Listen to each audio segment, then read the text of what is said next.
ओम श्री सद्गुरु परमात्मा ने नमः। परम पूज्य बापू जी की पावन प्रेरणा से देश के विभिन्न स्थानों में चलाए जा रहे दिव्य प्रेरणा प्रकाश युवा सुरक्षा ग्रंथ पर आधारित एक प्रतियोगिता का आयोजन किया गया था।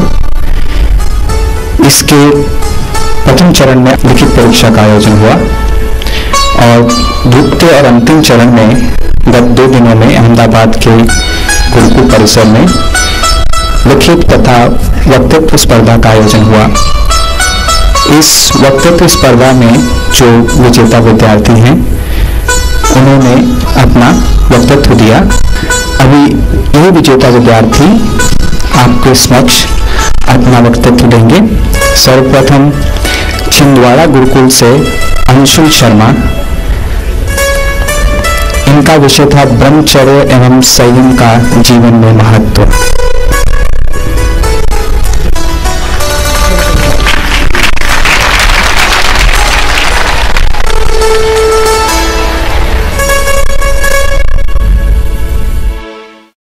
हरिओम। सर्वप्रथम सबके हृदय में विराजमान अखिल कोटि ब्रह्मांड नायक परात्पर अखिलेश्वर अकारण करुणा वर्णालय भक्तवांचक कल्पतरु परम पिता परमेश्वर पूज्य बापू जी के श्री चरणों में मेरा कोटि कोटि नमन। आज का मेरा विषय है ब्रह्मचर्य व संयम का जीवन में महत्व। तो ब्रह्मचर्य होता क्या है? तो भगवान वेद व्यास जी ने बताया है ब्रह्मचर्यम गुप्तेन्द्रिय शोपस्तस्य संयमः। विषय इंद्रियों द्वारा प्राप्त होने वाले सुख का संयम पूर्वक त्याग करना ही ब्रह्मचर्य कहलाता है। अब हम ब्रह्मचर्य का पालन कैसे करेंगे? तो हमारे पूज्य बापू जी बताते हैं हमें ऐसे विचारों को तिलांजलि दे देनी चाहिए कि मैं ब्रह्मचर्य का पालन नहीं कर सकता, क्योंकि जाकी रही भावना जैसी प्रभु मूरत तिन देखई तैसी। जिसकी जैसी भावना होती है वह वैसा ही हो जाता है। स्वामी विवेकानंद जी भी कहते हैं विश्वासो फलदायक, विश्वास से ही सब कुछ संभव होता है। स्वामी विवेकानंद जी कहते हैं एक अंग्रेज बच्चा भी यह सोचकर सफल हो जाता है कि मेरी जाति का शासन पूरे विश्व पर चल रहा है, तो हम भारतीय बालक सफल नहीं हो सकते क्या? हम भारतीय व्यक्ति सफल नहीं हो सकते क्या? हम भी सफल हो सकते हैं। हमें भी संकल्प करना चाहिए मैं ऋषि मुनियों की संतान हूँ। भीष्म जैसे दृढ़ प्रतिज्ञ पुरुष की परंपरा में मेरा जन्म हुआ है। गंगा को पृथ्वी पर उतारने वाले राजा भगीरथ का रक्त मुझ में बह रहा है। समुद्र को पी जाने वाले अगस्त ऋषि का मैं वंशज हूँ। श्री कृष्ण और श्री राम की अवतार भूमि भारत, जहाँ देवता भी जन्म लेने को तरसते हैं, ऐसे स्थान पर मेरा जन्म हुआ है। जिन ऋषि मुनियों ने संसार को आत्मा की अमरता का ज्ञान दिया है, उनका वंशज होकर मैं दीनहीन नहीं हो सकता।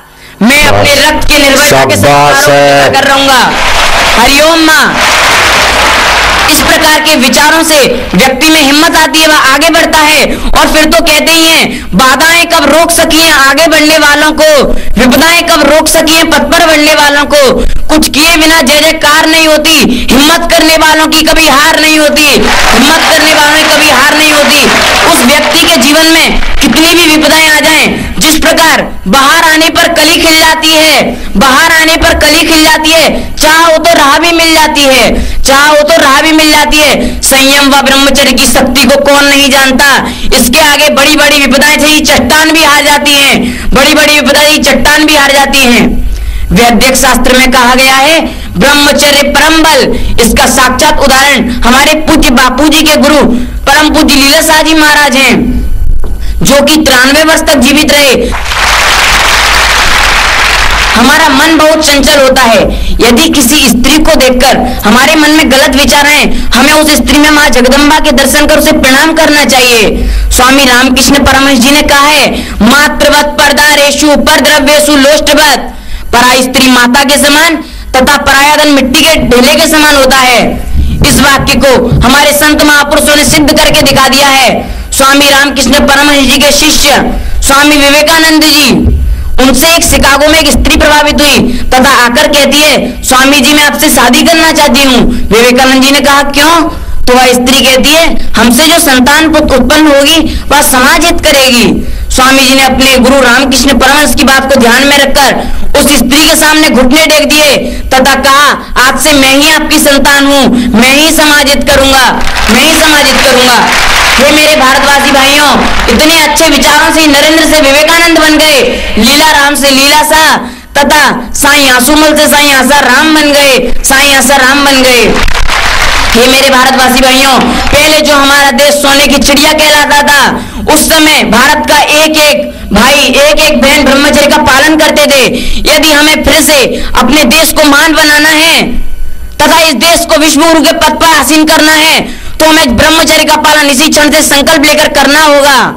अंत में मैं यही कहना चाहूंगा, लक्ष्य ना ओझल होने पाए, कदम मिलाकर चल, सफलता तेरे चरण चूमेगी आज नहीं तो कल।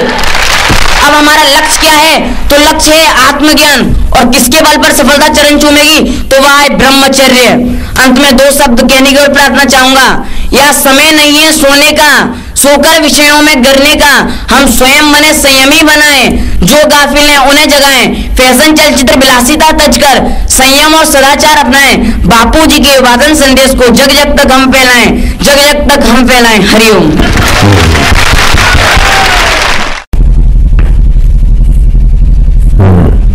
दिव्य प्रेरणा पुस्तक का कार्यक्रम बच्चे दिखाएंगे। आइए हम आपको ले चलते हैं जय हिंद हाई स्कूल में। आज बच्चों की वार्षिक परीक्षाएं पूरी हो गई है। बच्चों के चेहरों पर ऐसे भाव है जैसे कोई बड़ा बोझ उनके सिर से उतर गया हो। वे बड़ी खुशी खुशी एक दूसरे को सुना रहे हैं कि कैसे वो अपनी छुट्टियां मजे से बिताएंगे, क्या क्या करेंगे इन छुट्टियों में। दोस्तों, मैं बताऊं, मैं तो इन छुट्टियों में खूब मजा लूंगा। मसूरी, शिमला, दार्जिलिंग ऐसी जगह में घूमने जाऊंगा। अरे चश्मे बद्दू, तू क्या करोगे छुट्टियों में? भाई विशाल, हम तो ठहरे पुस्तकों के शौकीन, कोई बड़ी लाइब्रेरी ज्वाइन कर लूंगा और ढेर सारी नॉवेल, कॉमिक्स पढ़ डालूंगा। बच्चे एक दूसरे को अपनी अपनी बात बता रहे थे। इतने में उनके एक स्पोर्ट टीचर श्री माथुर जी वहाँ आते हैं। नमस्ते सर। क्या भाई, बड़े खुश नजर आ रहे हैं सब लोग। लगता है छुट्टियों की प्लानिंग चल रही है। हाँ सर, बाकी सबने तो अपनी अपनी प्लानिंग बता भी दी। अब दीपक और अखिल की बारी है। हाँ, तुम लोग भी बताओ, तुम क्या करोगे छुट्टियों में? सर, मैंने और अखिल ने सोचा है कि इस बार हम लोग एक अभियान चलाएंगे। अभियान? व्हाट इज मीन बाय अभियान? हाँ दीपक, तुम किस अभियान की बात कर रहे हो? सर, हम संत श्री आशानंद जी आश्रम से प्रकाशित दिव्य प्रेरणा प्रकाश ग्रंथ लोगों तक पहुंचाने की सेवा करेंगे। कहीं तो उस पुस्तक की बात तो नहीं कर रहे जिसमें अभी हमारी प्रतियोगिता हुई थी। हाँ विशाल, दीपक उसी की बात कर रहा है। सर, हमें इस पुस्तक से जो लाभ हुआ है, हम चाहते हैं कि वो लाभ ज्यादा से ज्यादा लोगों को मिले। ऐसा क्या सीखने को मिला तुमको इस पुस्तक से? सर, इस पुस्तक ने मेरे जीवन में संयम और सच्चारित्र्य का तेजस्वी प्रकाश भर दिया है। अच्छा, और क्या क्या जाना तुमने इस पुस्तक से? पुस्तक को पढ़ते हमने जाना कि हमारे शास्त्रों और संतों ने जो महानता का मूल सिद्धांत हमें दिया है वो कितना ऊंचा और पवित्र है। राजा ययाति, वीर अर्जुन, छत्रपति शिवाजी, भीष्म पितामह, अभिमन्यु, पृथ्वीराज चौहान जैसे वीरों की सफलता और हार के पीछे जो रहस्य था वो इस पुस्तक में दिया हुआ है। यही नहीं, श्री लीलाशाह बापू, स्वामी राम तीर्थ, रामकृष्ण परमहंस, स्वामी विवेकानंद, महात्मा बुद्ध जैसे महापुरुषों के उपदेश इस ग्रंथ में दिए गए हैं। साथ ही परम पूज्य बापू जी की अमृत भरी वाणी से ओतप्रोत ये ग्रंथ केवल विद्यार्थियों के लिए ही नहीं बल्कि मानव मात्र के लिए उपकारी है। अच्छा दीपक, ये तो बताओ कि बापू जी इस पुस्तक के द्वारा विद्यार्थियों को क्या संदेश देना चाहते हैं?